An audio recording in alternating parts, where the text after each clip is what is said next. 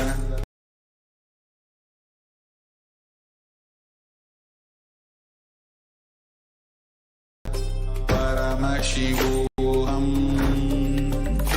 Om Nithyananda Paramashivoham.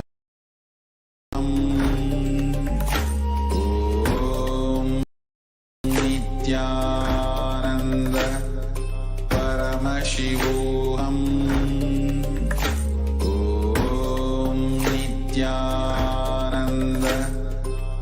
Paramashivoham. Om Nithyananda Paramashivoham.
Paramashivoham.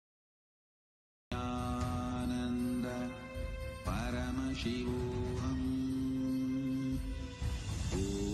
Om Nithyananda Paramashivoham. Om Nithyananda Paramashivoham. Om Nithyananda Paramashivoham. Om Nithyananda Paramashivoham. Om Nithyananda Paramashivoham. Om Nithyananda Paramashivoham. Om Nithyananda Paramashivoham. Om Nithyananda Paramashivoham. Om Nithyananda